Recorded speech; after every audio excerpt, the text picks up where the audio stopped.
This is Nathan, and today I'm going to tell this story. I hope you enjoy it. Let's begin. The rain was falling hard in long, heavy sheets the morning they buried Marissa Chase. And Max didn't cry. Not because he didn't love his mother.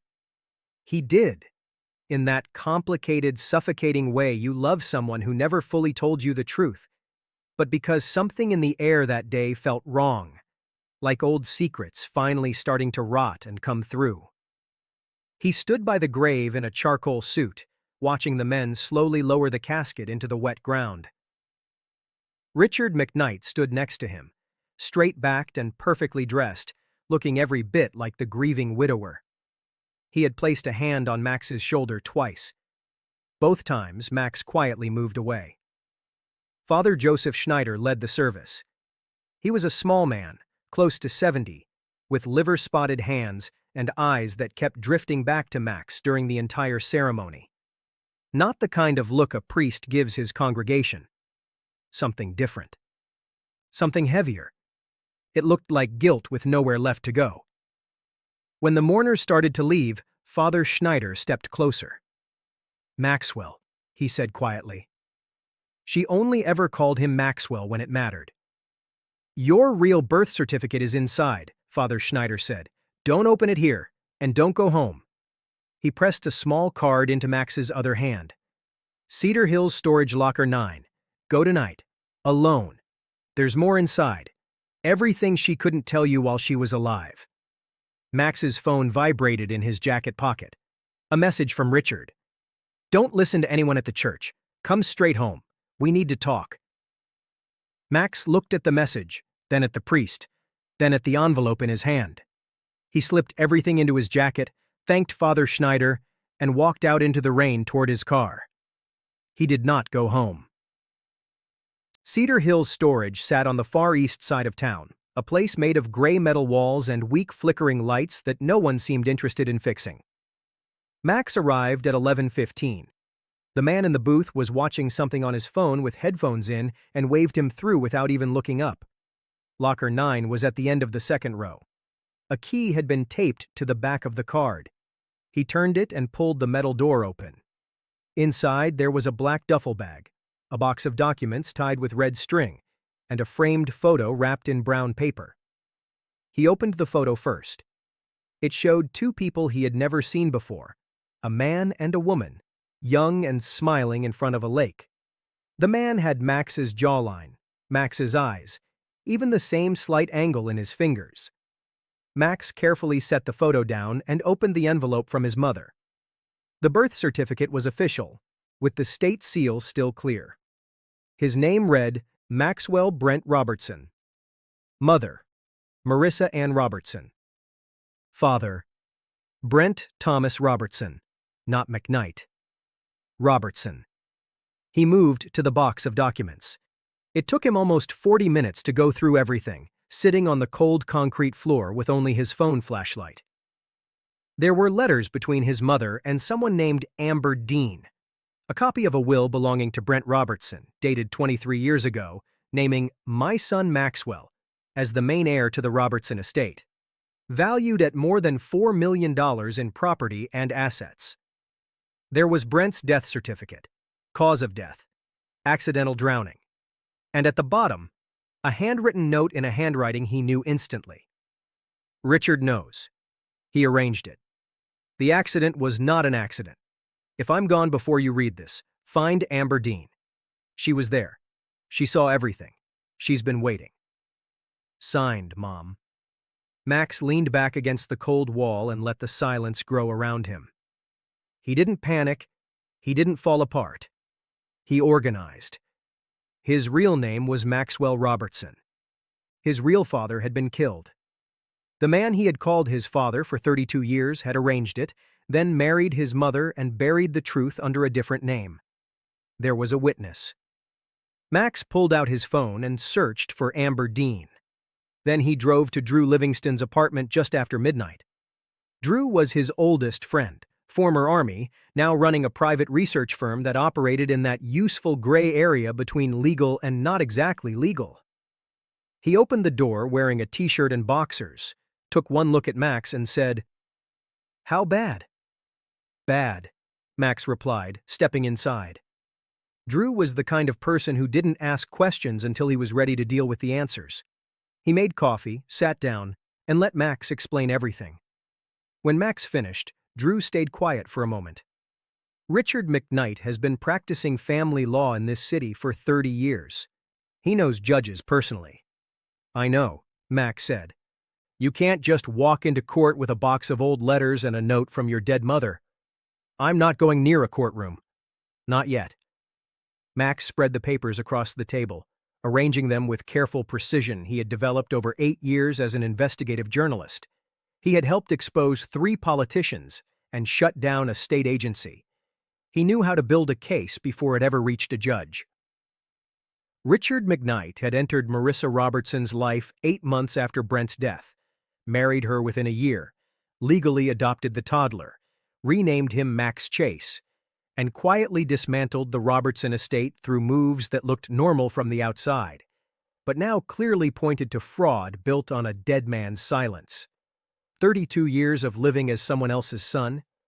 32 years of Richard shaping his life, guiding him away from journalism at first, cutting off money when Max refused to listen, keeping him just stable enough to depend on him, and just distant enough to never question things deeply. Richard had never seen a son when he looked at Max. He had seen evidence that was still alive. "Find Amber Dean," Max said. "She knew my real father. She was there the day he died." Drew pulled his laptop closer without another word. Richard called 3 times before noon the next day. Max ignored all of them. The voicemails were calm, warm, carefully worded. "There are things you don't understand, Max. Your mother was confused at the end. Come home and we'll talk this through." It was the voice of a man who had spent years pretending to be sincere and no longer remembered it was an act. Max spent the morning at the public records computer in the main library. Brent Robertson had been a civil engineer with a small but successful land development business. In the year before his death, he had been involved in a dispute over a waterfront property worth far more than its listed value. The opposing party in the early filings had been hidden, but the case numbers matched documents from Brent's estate. Documents handled by a newly licensed lawyer named Richard McKnight. There it was, simple and ugly at the same time. Richard hadn't just taken the widow. He had taken the land deal, removed the man who owned it, and spent 30 years building a clean reputation on top of that lie. Drew called around the same time. Found her. Amber Dean, 61, lives in Clover Ridge, about 40 minutes east. Very quiet life. No social media. Pays cash for everything. I called to confirm the number." He paused. "She said, and I'm quoting, 'I've been waiting for someone to call about this for a very long time.'" Max was already grabbing his keys. Amber Dean lived in a white wooden house at the end of a gravel road, surrounded by the kind of silence people create when they're trying not to be found. She was at the door before he knocked. She had been watching from inside.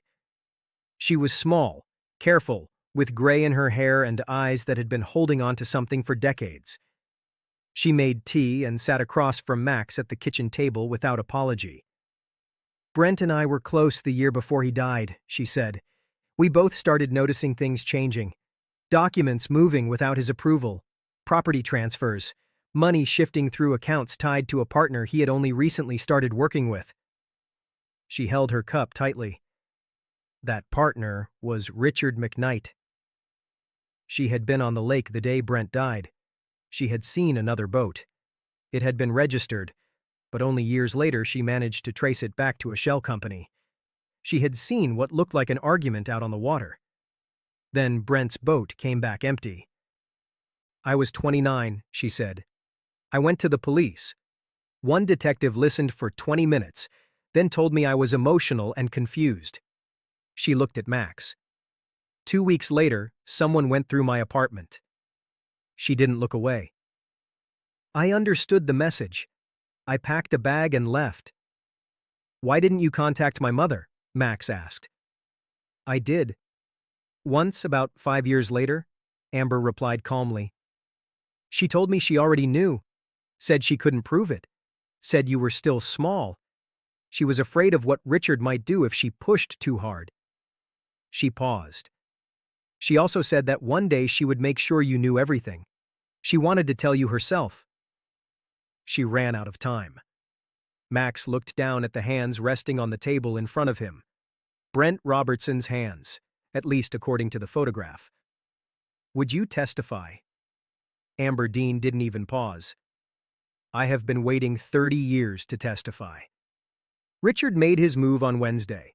Max was finishing his coffee at a small diner when Wade Gomez slid into the booth across from him. Wade was Richard's junior partner, young and well put together, the type of lawyer who had learned ethics like they were an obstacle to get through instead of something to stand on. He placed a manila folder on the table. Richard wanted to raise a few concerns, Wade said, his voice calm and smooth. There are some questions about your mother's mental state in her final weeks. If anyone were to challenge documents she supposedly prepared during that time, Wade? Max didn't raise his voice. Do you actually know what I do? Wade blinked. You write for some paper. I've spent 8 years on the investigative desk. I have 3 indictments and 1 dissolved state agency tied to my work. Max looked at him carefully. I have a sworn witness who was there when Brent Robertson died, a certified birth certificate, a full estate paper trail that runs through Richard's own firm, and a forensic estate attorney who reviewed everything just last night. He picked up his coffee. Tell Richard I said thank you for the message. It tells me he's afraid. Afraid men tend to make mistakes. Wade left without even touching the folder. That same afternoon, Max called his editor, Tony Mlan, a sharp, experienced veteran who had run the investigative desk for 15 years and had the stress to prove it. I need some time, Max said. And after that, I need front-page space. Tony stayed quiet for a moment. Personal or public interest? Both. My favorite mix. Take whatever time you need. Max ended the call and opened a new document. He titled it simply Robertson. He already had everything needed to take down Richard McKnight. The only thing left was how to carry it out. Through the courts, where Richard had spent decades building influence, or publicly through the one space where Max had every advantage and Richard had none. He decided to do both at the same time, carefully timed so they would hit within 24 hours of each other. He still had one call left to make. The call was to Sophia Benson, a forensic estate attorney who had helped Max gather documents 3 years earlier during a fraudulent trust investigation. Back then, she had told him that if he ever needed a certain kind of help, the kind that lived where probate law met real anger, he should call her. He explained everything in about 20 minutes. Sophia stayed quiet for a moment. The original Robertson estate was never legally closed. If those transfers were done under false claims, and it sounds very likely they were, then the entire chain of ownership becomes invalid all the way back to the original fraud. She paused again. The waterfront property alone is worth more than $6 million in today's market. That doesn't even include what was taken from the operating accounts. Can you file this week? I can file Thursday morning, but Max, Richard will be notified the same day. He'll have lawyers moving before noon. That's fine. Max looked over the wall of his apartment where he had mapped everything out. Documents, photos, dates, all connected with red string. By the time his lawyers start moving, it will already be public. The article took 4 days to build. It wasn't just a simple post. It was a full investigative feature. 14,000 words, carefully sourced and verified with Amber Dean's account, the estate documents, the certified birth certificate, the invalid transfers, and legal analysis from Sophia. Drew had quietly found 2 more sources, a former clerk who had left Richard's firm under uneasy conditions, and a retired detective who had worked Brent Robertson's drowning case. It turned out that detective had been visited personally by Richard McKnight 3 days before officially ruling the death an accident. The piece named Richard McKnight directly in the headline. It was scheduled to go live at 6 a.m. on Thursday. Sophia would file at 9 p.m. Max had one last thing to do before then.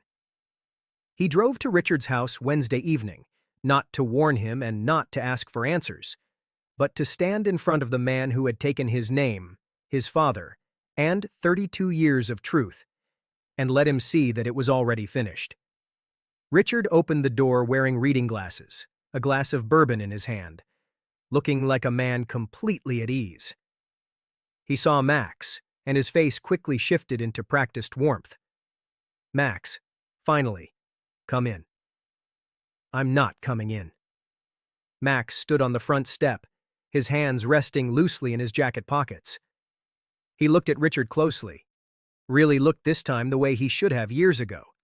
The jawline, the eyes, the posture. There was nothing there that matched him. He wondered how he had never noticed before. The answer, of course, was simple. He had never been given a reason to look. Richard had made sure of that. "I came to tell you that I know everything," Max said. "Not a version of it, not rumors, everything. Brent Robertson, the land deal, the boat, the detective you met 3 days before he closed the case, the shell transfers through your firm." He watched Richard's face go completely still, the warmth fading away like water leaking from a cracked glass. "I have a witness. I have the full paper trail. I have a forensic estate attorney who spent last night going through every filing." Richard took a slow sip of his drink. When he spoke, his voice was steady in a way that was almost impressive. "Those are serious claims. They stopped being claims when I got certified copies." Max tilted his head slightly. "I wanted you to hear it from me directly, face to face, because you spent 32 years looking me in the eye and lying. I thought you should know what that feels like from the other side." Then he turned and walked back to his car. Behind him, the front door shut. A few seconds later, there was a dull crash from inside. Maybe glass breaking, maybe bourbon spilling, or maybe just the sound a man makes when he finally realizes he has been outplayed by the person he underestimated his entire life. Max drove home and slept better than he had in years. The article went live at 6:03 Thursday morning. By 8:00, it had already been shared over 1,000 times. By 10:00, regional news stations were running it as a developing story. By noon, Richard McKnight's firm released a statement calling the article false and defamatory, which lasted about 4 hours before it was quietly taken down, once it became clear that the 23 documents attached to the article were neither false nor baseless. Sophia filed at 9 GUI as planned. The estate claim landed in probate court fully supported with documents. The fraudulent transfers, the broken chain of ownership, Amber Dean's sworn statement. A separate criminal referral built from the same evidence package was sent to the state attorney's office before lunch. Wade Gomez resigned from the firm by noon. His resignation letter somehow made its way to Tony Melan's desk later that afternoon. It mentioned serious ethical concerns that could not be resolved without going into detail. It didn't need to. The retired detective gave a statement to a local news crew outside his house at 2 Alv. He admitted he had made a mistake, that a powerful man had influenced him, and that he was sorry it had taken so long to come forward. Richard McKnight was arrested at his office at 4:40 p.m. 2 initial charges were filed: fraud and obstruction of justice. The district attorney's office had already opened a separate investigation into the circumstances surrounding Brent Robertson's death, an investigation that, based on the evidence, was unlikely to stop at paperwork alone. Max watched the arrest video on his phone in the diner parking lot where Wade Gomez had tried to intimidate him 9 days earlier. He didn't feel relief exactly. It was something quieter than that, a sense of balance, like a debt that had always been there was finally written into the correct place. Drew called him. "How are you feeling?" "Strange," Max said honestly. "Like I've been carrying something heavy for a long time, and now my hands don't know what to do without it." "That feeling will pass." Then Drew asked, "What are you going to do about the name?" The estate claim would take months, maybe longer, but Sophia was confident, and Max had never needed money to understand who he was. The name was something else entirely. Maxwell Brent Robertson. He said it quietly in the parking lot, testing how it felt. It fit. It had always been his, even during the 32 years he had been told something different. Robertson, he said. I'm going to use Robertson. He put his phone away and looked east toward the road leading to Clover Ridge. He had promised Amber Dean a real conversation, maybe over something stronger than tea. She had waited 3 decades for the truth to come out.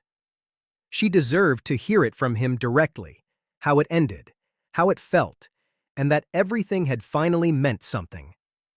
He got into his car and drove toward the setting sun. And for the first time in as long as he could remember, the road ahead truly felt like it belonged to him.